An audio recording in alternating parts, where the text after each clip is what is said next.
9টি নাম আছে। এর প্রথম রূপ কি হলো শৈলপুত্রী। শৈলপুত্রী জন্মগ্রহণ করেছেন। শৈলার মানে এমন কিছু যা অসাধারণ, যা উচ্চতায় পৌঁছানোর জন্য উপরে ওঠে। যখন কাদা আকাশ ছোঁয়ার জন্য উপরে ওঠে তখন তাকে শৈলা বলা হয়, অর্থাৎ চূড়া। চূড়ান্ত অভিজ্ঞতা থেকে জন্ম নেওয়াকেই বলা হয় শৈলপুত্রী। এটি শক্তির একটি দিক, সেই দিকটি হল দুর্গা, অর্থাৎ চূড়া। শৈলা মানে চূড়া, চূড়া থেকে জন্ম নেওয়া।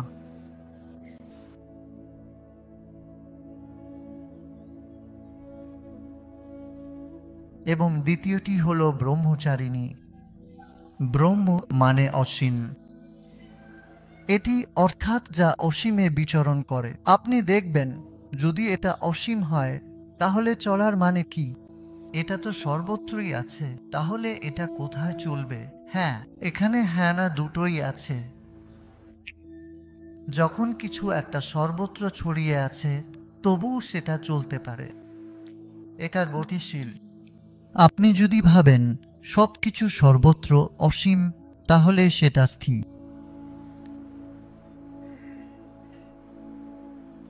কিন্তু অসীমের মধ্যে যে গতি, সেটাই সূক্ষ্মের বাস্তবতা। সূক্ষ্ম কখনোই স্থির নয়। আমরা দেখি বাতাস বা স্থান স্থির মনে হয়, কিন্তু স্থান কখনোই স্থির নয়। স্থানে বিশাল গতি রয়েছে। যেমন সমুদ্র কোথাও যায় না, কিন্তু সমুদ্রের ঢেউগুলো নিজের মধ্যেই চলমান। সমুদ্রের মাঝখানেও ঢেউ থাকে, কিন্তু আপনি বলবেন ঢেউ উঠতে হলে তো ফাঁকা জায়গা দরকার। তাহলে এমন জায়গা আছে যেখানে সমুদ্র নেই, তাই ঢেউ উঠতে পারে। এটাই সবচেয়ে সহজ, সবচেয়ে কাছের উদাহরণ যা আমরা দিতে পারি। অসীমের মধ্যে গতি, এটাই একটি অর্থ। আরেকটি হলো শক্তির কুমারী রূপ, শক্তি কুমারী। যেমন আজকের সূর্যের আলো, যদিও তা পুরনো তবুও তা সতেজ ও নতুন। এই নতুনত্বই দুর্গার দ্বিতীয় রূপে প্রকাশিত হয়েছে।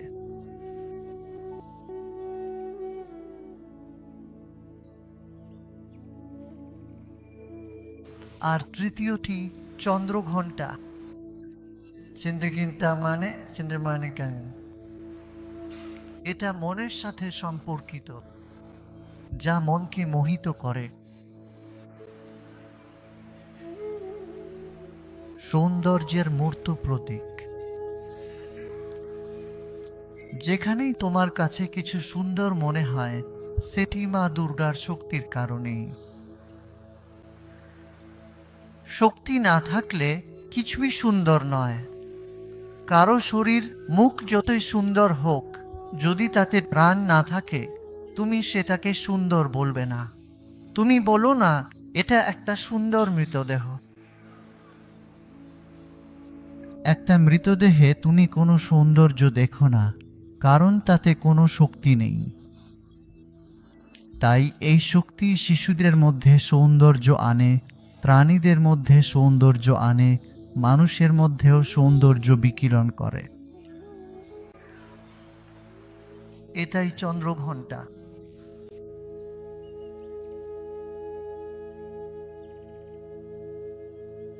কুষ্মান্ডা চতুর্থ নাম। কুষ্মান্ডা মানে এটা এক বিলের মতো শক্তি। কুমড়োকেও কুষ্মান্ডা বলা হয়, কারণ কুমড়ো হলো সেই সবজি যার মধ্যে সবচেয়ে বেশি শক্তি, প্রাণ থাকে। তাই এই কারণেই এটাকেও কুষ্মান্ডা বলা হয়, কুমড়োকেও কুষ্মান্ডা বলা হয়। জানো তো, অনেকেই একটু বিভ্রান্ত হয় কেন দেবীকে কুমড়ো বলা হয়। তুমি যদি কোনো মহিলাকে বলো তুমি কুমড়ো, তাহলে তোমাকে মার খেতে হবে। জানো তো, তোমাকে পিটুনি খেতে হবে। তাই কারোকে কুণ্ড বলার আগে প্রস্তুত থাকো। এল যে কুণ্ড, কেন কুণ্ডকে কুষ্মান্ডা বলা হয়? কারণ কুণ্ড হলো প্রচণ্ড শক্তির উৎস। এর মধ্যে প্রাণ আছে, প্রাণ শক্তি। সবজিগুলোর মধ্যে সবচেয়ে বেশি প্রাণ কুণ্ডতেই আছে। জানো তো, সবজিতেও প্রাণ থাকে, মানে এর মধ্যে শক্তি থাকে। তো এই দেশের কিছু গ্রামে, কিছু রাজ্যে যখন কেউ কুমড়ো পায়, তখন সেটা ব্রাহ্মণদের বা বুদ্ধিজীবীদের দেয়া হয়। সাধারণত মানুষ বলে, কুমড়োটা ওদের দাও, এটাই ওদের খাবার। সাধারণ মানুষ কুমড়ো খায় না, কারণ এতে অনেক বেশি শক্তি থাকে। এটা তাদের জন্য যারা প্রচুর মস্তিষ্কের কাজ করে। অবশ্যই এটা ভুল ধারণা। সবাইকে তো মস্তিষ্ক দরকার। তাই কুণ্ডকে এভাবে ডাকা হয়, কারণ এটা প্রাণে ভরপুর, একেবারে ত্রাণের বল। যখনই তুমি প্রাণের এক বল অনুভব করো, তখন জেনে নাও এটা দুর্গা, মা দিব্যির এক দিক।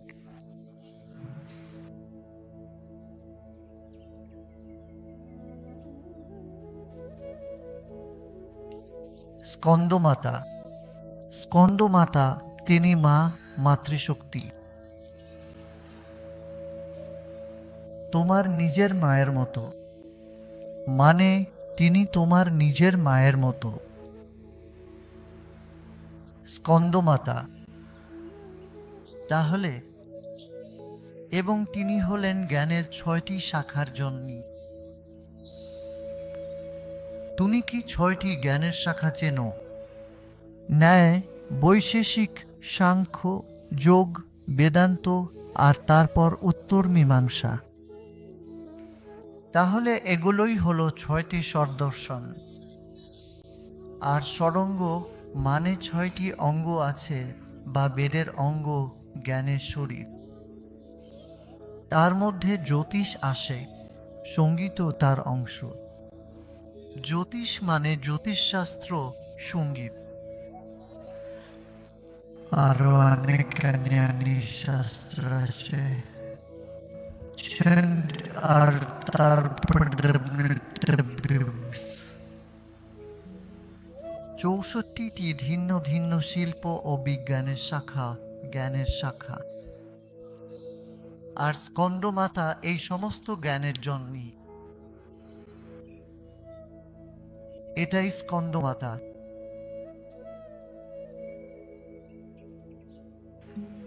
কাত্যায়নী। কাত্যায়নী মানে চেতনার দ্রষ্টা দিক থেকে জন্ম নেওয়া। কাত্যায়নী মানে দ্রষ্টা। যখন তুমি সাক্ষী হয়ে যাও, তখন তুমি বলো, আমি দেহ নই, আমি মন নই, আমি এটা নই। আর তুমি গভীরে প্রবেশ করো এবং সবকিছুর দ্রষ্টা হয়ে যাও।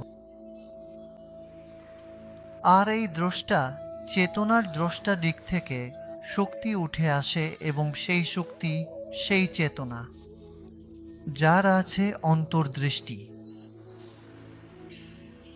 তুমি কি আমাদের বাচ্চাদের, শিশুদের অন্তর্দৃষ্টি দেখেছ? তারা কিভাবে অন্তর্দৃষ্টিতে কাজ করে? চোখ বন্ধ, তারপর তারা। এই দিকটাই কাত্যায়নী। ইন্দ্রিয়ের বাইরে দেখা, যুক্তির বাইরে জানা, সেই শক্তি দেবী কাত্যায়নী রূপে পূজিত হন।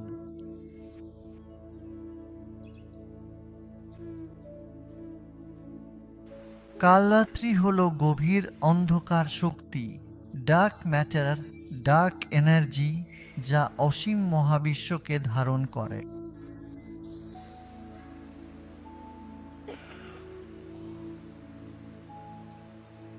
এটাই প্রতিটি আত্মাকে শান্তি দেয়। তুমি যদি সুখী, স্বস্তি অনুভব করো, সেটা রাত্রির আশীর্বাদ। এইভাবে রাত্রি মানে সহজ অনুবাদ হলো রাত। কেন রাতকেও রাত্রি বলা হয়? কারণ রাত সব প্রাণী, সব জীবের জন্য শান্তি নিয়ে আসে। একা শান্তি দেয়, তুমি স্বস্তি অনুভব করো।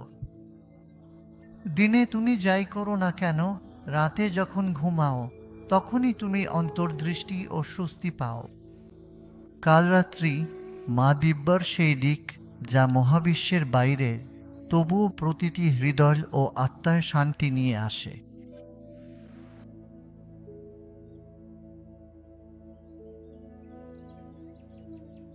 মহাগৌরী সেই এক, যিনি অত্যন্ত সুন্দর এবং মহিমান্বিত, যিনি জীবনে গতিশীলতা এবং চূড়ান্ত মুক্তি প্রদান করেন। এটাই তোমাকে চূড়ান্ত মুক্তি দেয়। মহাগৌরী মানে যিনি তোমাকে জ্ঞান দেন, যিনি তোমাকে জীবনে এগিয়ে নিয়ে যান এবং যিনি তোমাকে মুক্তিও দেন। মহাগৌরী হলেন মা দিব্যার অষ্টম রূপ।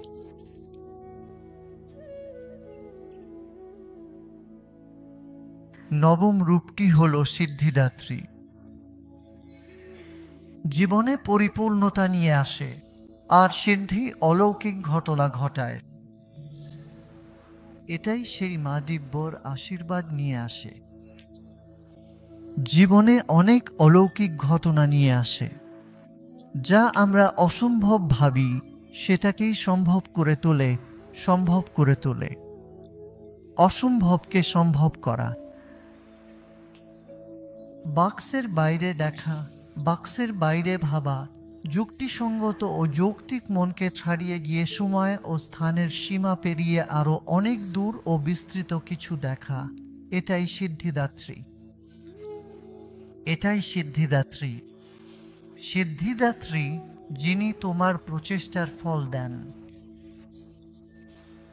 সেটাও তুমি চেষ্টা করো কিন্তু ফল পাও না, ওটা তোমার হাতে নেই, এটা দেবী মায়ের হাত। শুধুমাত্র সেই মা শক্তির আশীর্বাদে জিনিসপত্র সুহি। এগুলোই হলো 9টি নাম।